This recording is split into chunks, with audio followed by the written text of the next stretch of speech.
poésie en pays de Savoie.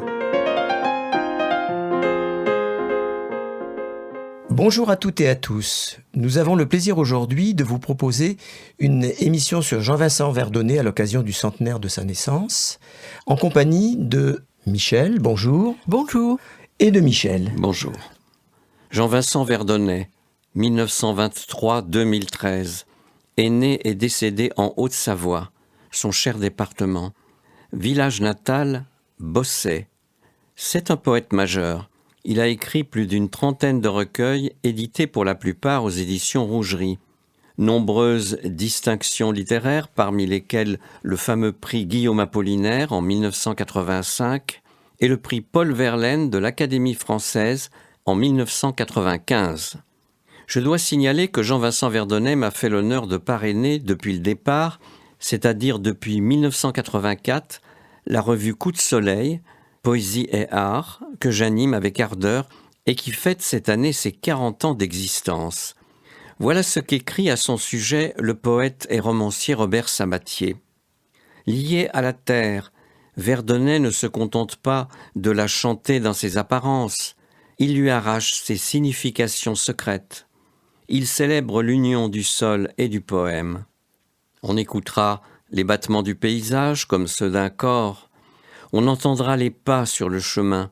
On saura tout du temps qu'il fait, comme des instants fragiles du temps qui passe et s'éveille à l'éternité.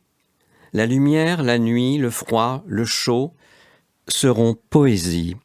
Et aussi l'eau, sœur plus qu'ennemie du feu. Le silence qui coule profond, qui existe dans la parole. Le voyage sera intime, autour de la chambre, de la maison, des lieux proches, en soi-même, autre espace habité par le paysage qu'on habite. Et dans ces rencontres, les forces de la terre s'uniront à la fois du ciel. Une connaissance des choses de la nature, végétaux, animaux, dont les noms parsèment le poème, lui donnent sa couleur, son parfum, sa densité.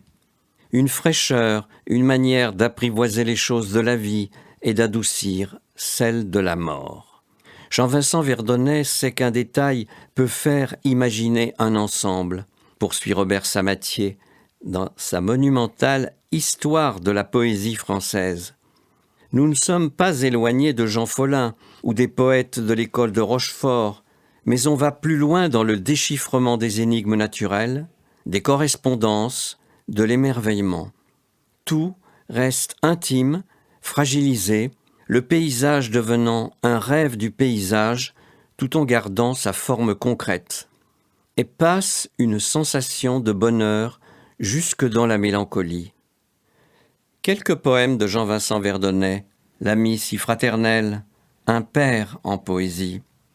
Pause musicale, Jean-Sébastien Bach, concerto brandebourgeois numéro 4, Andante. Signalons que le samedi 24 juin, à la Maison de la Poésie, passage de la Cathédrale, Annecy, un vibrant hommage sera rendu à Jean-Vincent Verdonnet. Intervenant, Marie-Claire Bussat-Envolsen, Jean Boutry à la guitare, Michel Curot et Michel Dunant. Quand l'après-midi fait la pause à la porte charretière et que ne pèse plus l'ardente main du jour sur la musculature rugueuse des pommiers, l'ombre de sa démarche reine atteint la clôture du pré. Sa bouche violette épelle la pulpe du silence. À la joue soyeuse des fruits, aux herbes, elle a donné le mot de passe du sommeil. À l'opposé des écuries jouxtant la grange et les hangars que berce le van des remugles, il te faut traverser la cour jusqu'à la margelle du puits. Les soirs de lune, tu regardes frissonner au fond un visage. Et s'il t'arriva de douter qu'il fût bien le reflet du tien, n'hésite plus à l'avenir. Offre tes mots à l'eau songeuse pour qu'affleurent les souvenirs, quand revienne frôler l'ardoise tant de souffles désincarnés. Nuages, long courrier fourbu, des heures le ciel a pleuré de vos larmes les plus secrètes. Le haut village à la recherche de ses racines dans le vide imperceptiblement s'en va, et seuls parfois des craquements peuvent rappeler qu'il transhume. Le chalet se tasse un peu plus sur la rouge ronde des siècles qui tourne dans la cheminée. Lancinante approche des hordes, concert des loups, caillot des peurs. Dans les yeux répond un feu pâle, entre la paille et les copeaux, à chaque hoquet de l'horloge. Poème, fine et grave nourriture des bouches en mal d'aube. Nous avons moins à te dire qu'à vivre en toi, par le don du regard, la communion secrète et le silence. Parce que le silence existe d'abord dans la parole, parce qu'il faut à la parole se faire humble, au point que le poème ne risque de fêler ce qui va naître, mais le transfigure, et que par lui s'accomplisse la rédemption des choses et des visages touchés, nommés. Pudeur et dénuement, simplicité qui abolit les distances, sont les autres noms du silence. Poème, voix d'ombre appelant le lieu où s'ouvre et saigne le mystère. Seuil qu'on ne peut que frôler. Le moment fragile de l'illimité. Par le biais de l'obscur, pour retrouver la piste perdue. Par le cœur et l'aubier, les veines de la pierre et jusqu'au vif du verbe, ou peut-être entendre la lumière. Un grain de blé et quelques gouttes d'eau dans un dé à coudre de terre ont le poids de l'éternité. Hier s'est éveillé le monde, parmi les trésors d'une enfance, et c'est le coucou, comme alors, qui saupoudre au fond de ce bois l'aile maternelle du soir. Un rire qu'on n'attendait plus grelotte dans le galetas. Tu veux encore interroger ce frémissement dans les arbres qui ne t'aura jamais lassé.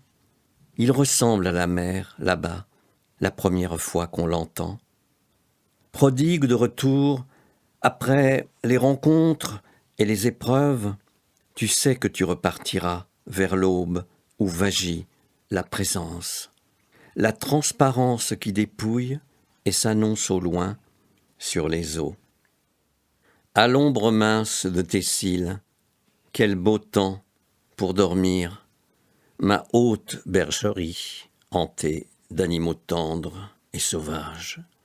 Remugle, soin, lampe tempête, crèche où le foin espère un dieu, puis le nom rouge de l'automne soufflé dessous la vieille porte par le basson du juif errant.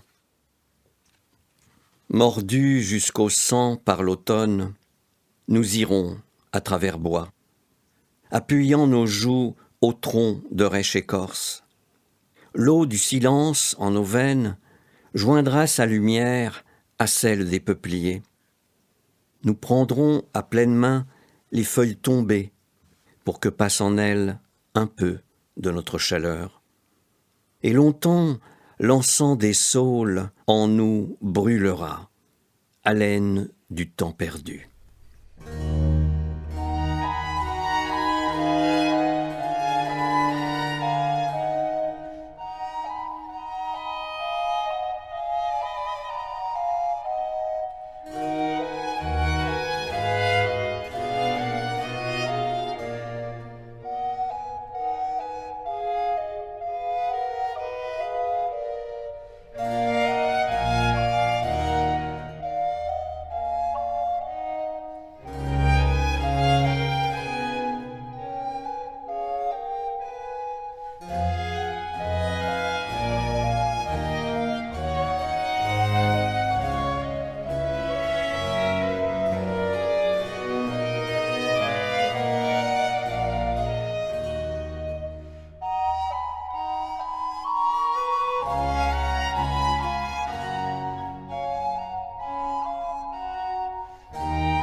Le bonheur du temps s'arrondit de toutes les notes du merle et d'une paix d'épiphanie.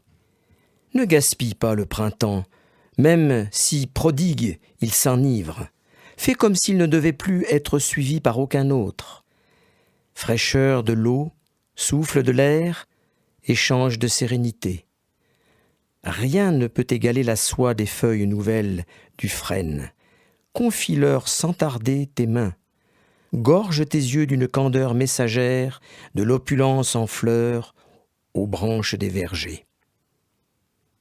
Tous vos chants, lâchez-les, villages, vers les abreuvoirs du couchant. Le soleil s'invite aux tables de l'auberge, et les grappes qu'on oublia pressentent la neige en maraude. Avare, la lumière a repris sa monnaie sur le comptoir des frondaisons. Quelle horloge scande à rebours la valse lente des collines. Un givre adolescent découvre la peau douce des nébuleux. Le soir aura surpris plus d'un bleu cavalier, s'accoudant au pupitre de cette école abandonnée que garde son silence. Au ventre du puits, poussant ses racines, l'arbre a bu avec l'eau les étoiles. Murmure millénaire à travers nos miroirs, l'éventail de la nuit déploie ses pavots bleus. On peut marcher, courir à perdre haleine, le chemin toujours devance nos pas. La sirène en vain prolonge son appel, dans l'ombre du quai saigne la blessure du mystère. Libre des entrelacs du givre, l'oiseau qui multiplie son cri grave le refus de l'absence dans le silence de l'hiver. La vie ressemble à un voyage sans cesse remis, à un ciel rappelant en vain ses étoiles. Ce qui s'obstine, c'est l'enfance, sa voix dans la ramée de l'orme, dont ne frémit plus que l'image. Rapide et bleu le sentier de la foudre, sur l'étain de la mare et l'alpage un instant révélé. La nuit comme une oreille infinie d'inquiétude où battent des sommeils. Le choc de ces taureaux se heurtant dans le ciel. En marche vers la grâce d'un horizon que bénit cette branche tiède encore de songe, tu penches un peu le front, mûri d'haleine et d'eau lustrale. Le ciel doit sa douceur à la fumée qui prie. Tu lui ressembles dans la clarté qui monte de tes pas. Lorsqu'on ne saurait lire ailleurs que dans le proche, et si la vie frappe au carreau avec un rien de soleil simple au bout des doigts, à sa manière peut répondre en s'ouvrant au jour une rose. Aucun aveu n'échappe au roc. Le temps recule, dents serrées, et le cadran solaire indique d'un long doigt de fer sa défaite. L'ombre veuve usera ses voiles à écouter de porte en porte. La brume, au pied de la montagne, a répandu sa blanche jarre de silence mousseux, de rêve que troue soudain l'éclair du sang. La faim renarde au creux des combes, où la peur fait ployer les branches, et l'écluse a son plein de nasse quand l'aube s'enlise aux étangs. Les sapins, en bure stoïque, ont repris leur pèlerinage vers la cime de solitude et la croix que martèle en vain le blasphème angoissé du vent. Chers auditeurs, j'espère que cet hommage à Jean-Vincent Verdonnet vous aura plu. Nous vous disons à bientôt à la Maison de la Poésie, en remerciant une fois de plus Fabrice pour sa bienveillance et sa patience.